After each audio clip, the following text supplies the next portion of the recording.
My mom stood in front of 30 relatives at her anniversary party and held out a folder. Sign your house over to your brother. Everyone went silent. The notary was already sitting at the dining table. My younger brother, Dustin, was smiling like he'd just won something. My dad wouldn't even look at me. And my mother? She looked completely confident. She actually thought she'd trapped me. What she didn't know is that I discovered that folder 2 weeks earlier. I'd seen the quitclaim deed with my name already typed beneath the word grantor. I'd seen Dustin's name on the paperwork. And I'd seen the handwritten note my mother had tucked inside. Have her sign in front of everyone. She won't say no in front of everyone. I read that sentence twice. Then I put the paper back exactly where I'd found it. I didn't confront her. I didn't call my brother. I didn't tell my dad that I knew. Instead, I let them prepare their little ceremony. Because by the time my mother put that pen in my hand, the house she wanted me to surrender wasn't mine anymore. 8 years earlier, that house belonged to my parents. And I was the reason they still had it. My name is Fonda. I'm 34 years old, and I'm a structural engineer. My parents' house sat on Cardinal Lane in Dayton, Ohio. It wasn't a mansion. It wasn't even particularly impressive. But it was the house where I grew up. Every Christmas had happened there. Every birthday. Every family argument. Every awkward Thanksgiving where someone inevitably brought up politics and Dad threatened to leave the table. It was home. Until my father got badly injured at work.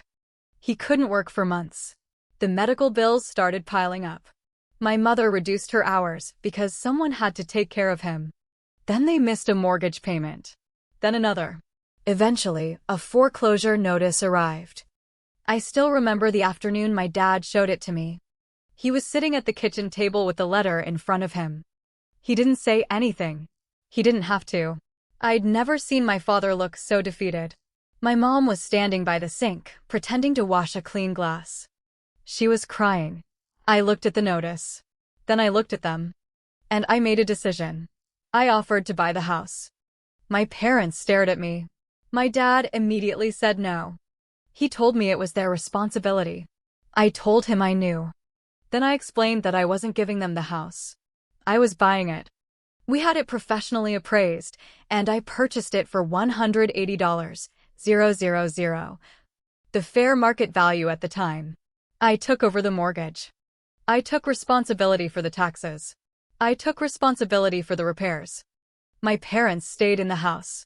And I told myself it was temporary. Maybe a year. Maybe 2.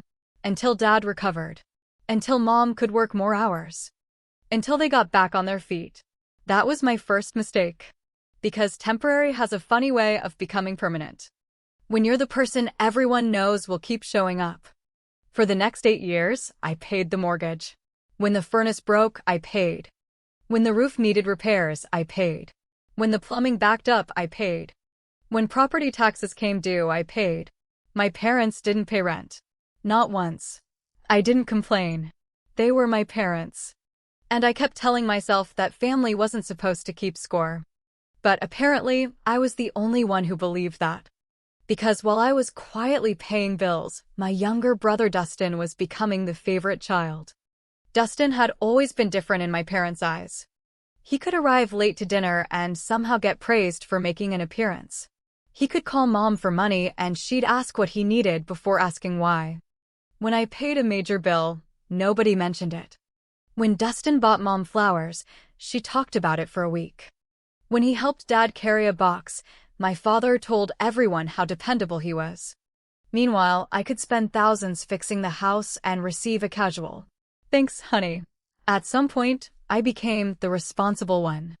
That phrase sounds like a compliment until you realize what people sometimes mean by it. They mean, you'll handle it. You won't complain. You'll figure it out. We don't have to worry because you'll save us. And that's exactly what I did.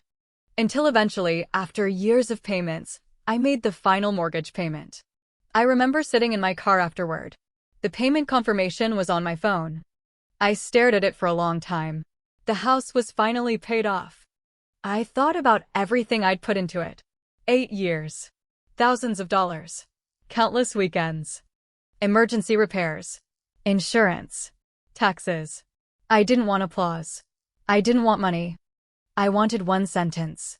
Something as simple as, "Fonda, thank you." But instead, a few months later, my mother started talking about Dustin's future. It began casually. He needs stability. Then, he's trying to get his life together. Then, he should have something to show for all his hard work. I finally asked her what she meant. She smiled. "You know exactly what I mean." I didn't. Not yet. The answer came during my parents' anniversary dinner. Mom stood up with a glass of wine. There were relatives around the table. Dustin was sitting across from me. Dad was beside Mom.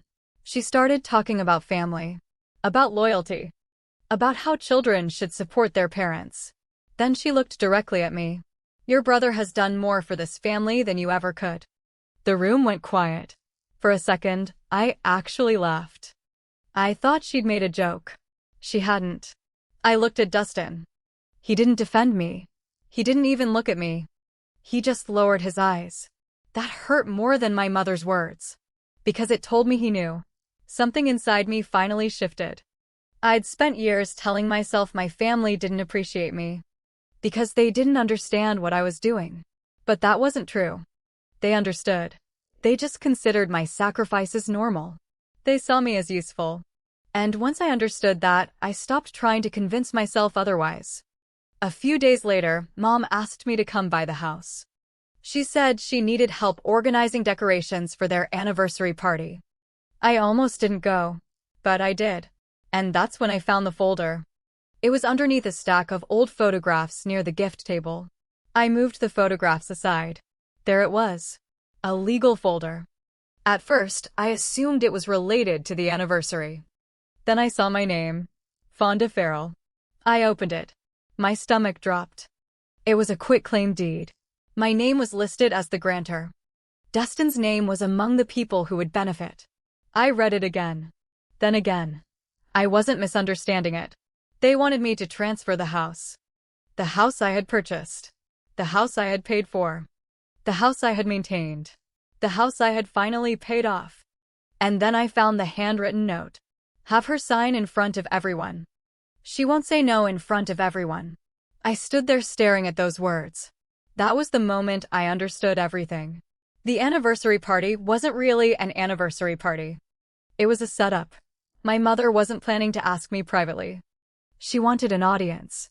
She knew I hated public conflict. She knew I wouldn't want to embarrass her in front of relatives. She believed 30 people staring at me would make me surrender. She was counting on my manners, my guilt, my fear of being called selfish. She was going to turn all of those things into leverage. I took pictures of every document. Then I put everything back exactly where I'd found it. And I walked out. I didn't confront her. The next morning, I called an attorney.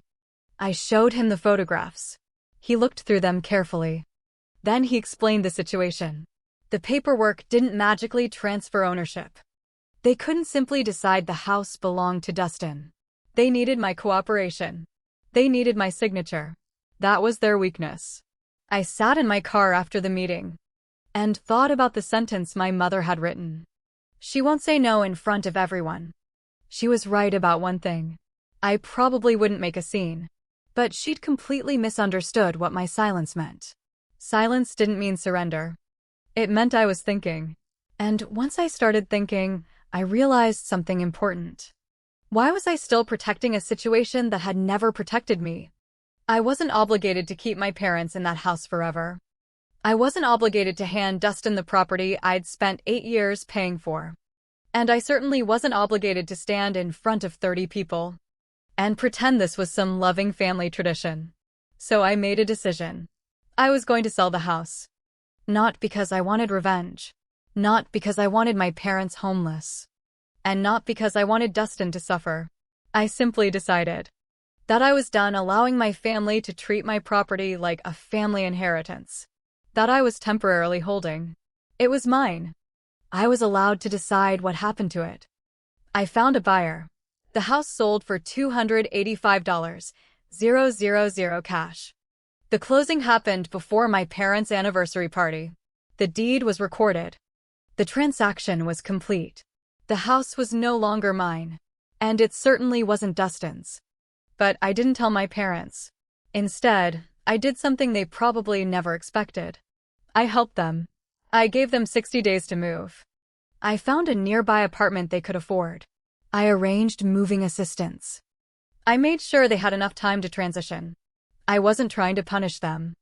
I was simply ending my financial responsibility for a life they had decided was my duty. Then the anniversary party arrived. I walked into the house and immediately noticed the details. Extra chairs, flowers, food, relatives, people I'd known my entire life. And sitting quietly near the dining table was the notary.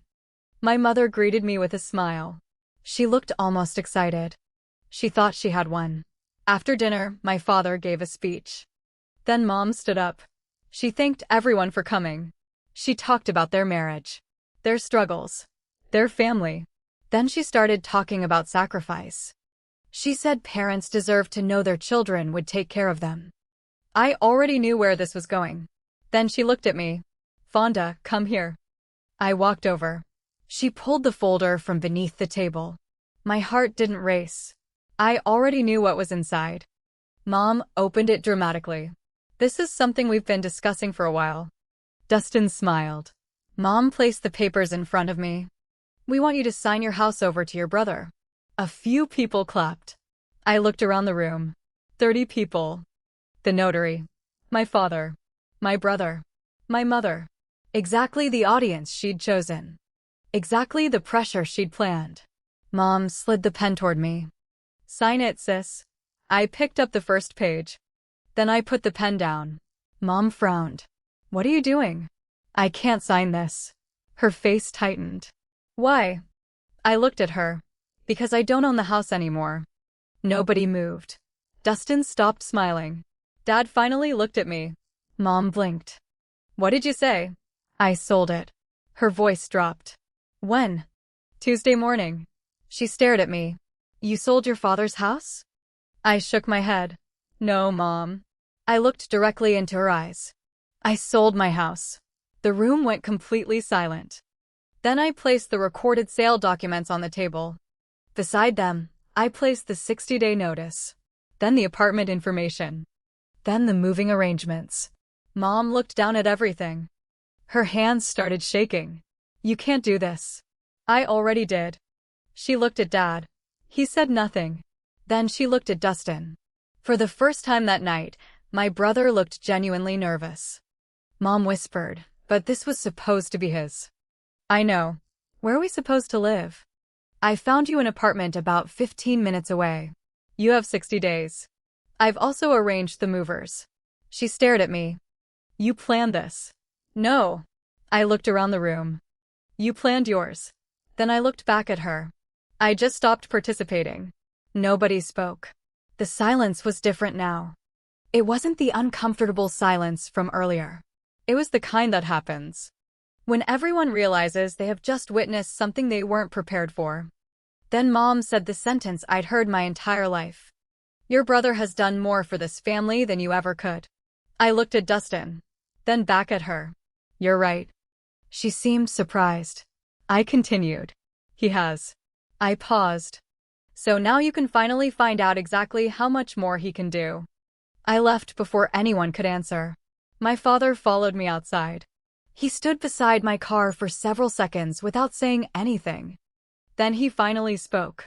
"Your mother thought you'd eventually give in." "I know. She didn't think you'd actually sell it." "I know." He looked down at the ground. Then he said something that hurt more than anything my mother had said that night. "I knew the plan would hurt you." I looked at him. "You knew?" He nodded. He had known about the papers. He had known about the notary. He had known about the plan to embarrass me. And he'd stayed silent. I swallowed. "Dad, I spent 8 years trying to keep this family together." He nodded. "And somewhere along the way, you all decided that meant I wasn't allowed to leave." He didn't answer. Because there wasn't an answer that could fix it. So I got into my car. And I drove away. The aftermath wasn't dramatic. There were no screaming matches. No police. No threats. It was quieter than that. My parents moved into the apartment I'd arranged. Dustin promised he'd help. He lasted about 6 weeks before complaining that everyone expected too much from him. When I heard that, I almost left. For 8 years, I had been the person everyone expected everything from. Now they were finally discovering what responsibility actually felt like. My parents eventually stopped calling me for every little problem. At first, that hurt. Then it became peaceful. I used part of the money from the sale to buy a small house of my own. Nobody else's. Mine. For the first time in years, I signed paperwork that didn't involve rescuing someone. It was simply my name, my responsibility, my future. The first weekend there, I planted a peony root that had belonged to my grandmother. She had kept it in her garden for years. When she passed away, I'd taken a small piece of it. I'd carried it through several moves without ever planting it. Now I finally did. Months later, one spring morning, I walked outside and saw the first flower opening. I stood there for a long time, and I remembered something my grandmother once told me. Roots don't ask permission to grow. They just keep growing. I think about that whenever someone tells me I owe them something because we're family. Family should never mean one person sacrifices forever while everyone else calls it love. Being needed isn't the same as being loved. And sometimes the healthiest thing you can do for a family isn't to keep saving them. Sometimes it's to finally stop. Because the day my mother put those papers in front of me, she thought she was asking me to give up my house. She didn't realize she'd already given me something much more valuable. The courage to stop calling sacrifice love.